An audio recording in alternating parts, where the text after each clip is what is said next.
سی نعمتیں ہمیں میسر ہیں، وہ نعمتیں کتنی بڑی نعمتیں ہیں ہمارے لیے، اس کا اندازہ نہیں ہے ہمیں، بعض دفعہ اندازہ نہیں ہوتا۔ کتنی نعمتیں جو ہمارے پاس اللہ نے رکھی ہیں، عطا کی ہیں، ودیعت کی ہیں، کتنے لوگوں کی وہ خواہشیں ہیں، کتنے لوگوں کے وہ ارمان ہیں، کتنے لوگوں کی وہ حسرتیں ہیں، اور ہم ان سے کھیر رہے ہوتے ہیں، ان نعمتوں سے بہرہ مند ہو رہے ہیں، فیضیاب ہو رہے ہیں، مستفید ہو رہے ہیں، لیکن پھر بھی زبان پہ شکوہ، یہ ہونا چاہیے، یہ ہونا چاہیے، وہ ہونا چاہیے، وہ کیوں نہیں ملا، اس کے پاس یہ ہے، ہمارے پاس یہ چیز کیوں نہیں ہے۔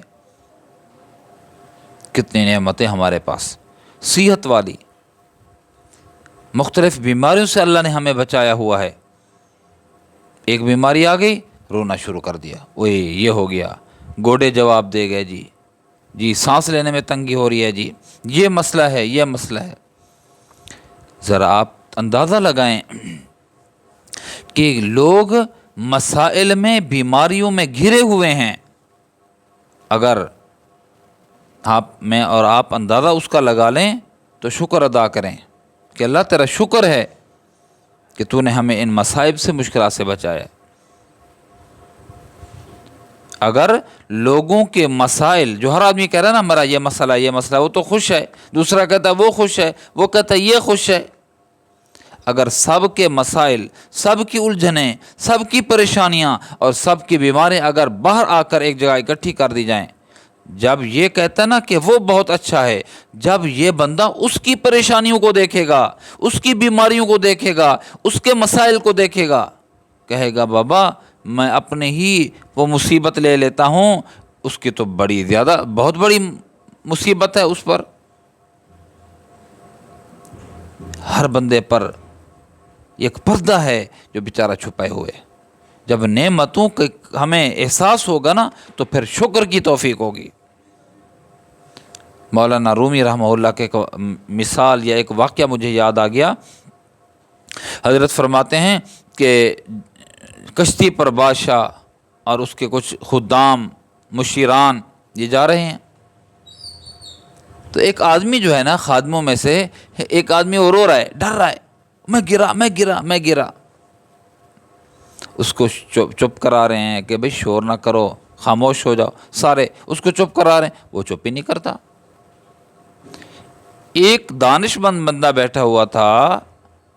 اس نے کہا بادشاہ سلامت، اگر آپ مجھے اجازت دیں تو میں اس کا رونا، پیٹنا، چلانا بند کرا سکتا ہوں۔ کہا کہ کرو، ہم پریشان ہیں سب کے سب اس کے شور کی وجہ سے۔ اس نے کیا کیا؟ اس نے 2-3 بندوں کو کہا اس کو کشتی سے پکڑو اور اس کو دریا، پانی کے اندر ڈال دو، سمندر کے اندر ڈال دو۔ اب جب وہ 2-4 کلٹیاں کھائیں، غوطے کھائے، تو پھر اس نے انہی کو کہا، انہی خادموں کو کہ اس کے بالوں سے پکڑو، گھسیٹ کے اس کو کشتی کے اندر رکھو، ڈال دو اس کو کشتی کے اندر۔ جب کشتی کے اندر ڈالا گیا تو وہ بڑا یوں کر کے بیٹھ گیا، خاموش ہو کر۔ بادشاہ نے کہا کہ اے دانشور یا دانش مند، عقل مند، یہ ماجرا کیا ہے؟ یہ کیا کیا آپ نے؟ پانی میں ڈلوایا اور پھر سب ہم اس کو خاموش کرا رہے تھے۔ تعجب کی بات یہ ہے کہ یہ اب خاموش اور مطمئن پرسکون بیٹھا ہے۔ کہا بادشاہ سلامت، اس کو کشتی کی قدر کا اندازہ نہیں تھا، کشتی کے تحفظ کا اندازہ نہیں تھا۔ میں نے اس کو کشتی سے نکالا، غوطے 2-4 ڈبکیاں لگوائیں، پھر جب کشتی میں آیا تو یہ پر امن تھا، مطمئن تھا، پرسکون تھا کہ وہ مصیبت دیکھ کے جب یہ آیا تو یہ مصیبت نہیں، یہ راحت لگی، اور پہلے اس نے مشکلات دیکھے نہیں تھی، یہ اس کو مصیبت لگ رہی تھی۔ تو میرے دوستو، اللہ کی طرف سے مختلف لوگوں پر مصائب، مشکلات آتے رہتے ہیں۔ ہر دم بندہ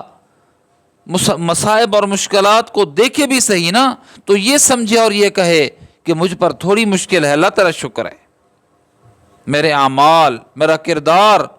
اس سے بڑھیا مسائل اور مشکلات، مطلب یہ ہے کہ میرے اعمال اس کے تقاضا تھا، متقاضی تھے کہ میں زیادہ قصوروار ہوں اور مصیبتیں آتی ہیں، تو نے احسان کیا، تھوڑی مصیبتیں آئیں، اور پھر مصیبتوں پر نگاہ ڈالنے کے ساتھ ساتھ اللہ کی طرف سے جو ہمارے اوپر بے شمار نعمتیں ہر وقت برس رہی ہیں، ان کی طرف بھی نگاہ ڈالے بندہ، تب بھی شکر پیدا ہوگا، شکر کا جذبہ پیدا ہوگا کہ اللہ یہ تیری اتنی بڑی نعمتیں ہیں جن کی قدر کی ہم نے کوشش بھی نہیں کی اور جن کی جانب دیکھا بھی نہیں ہے کہ اتنی بڑی نعمتیں ہیں میرے اوپر،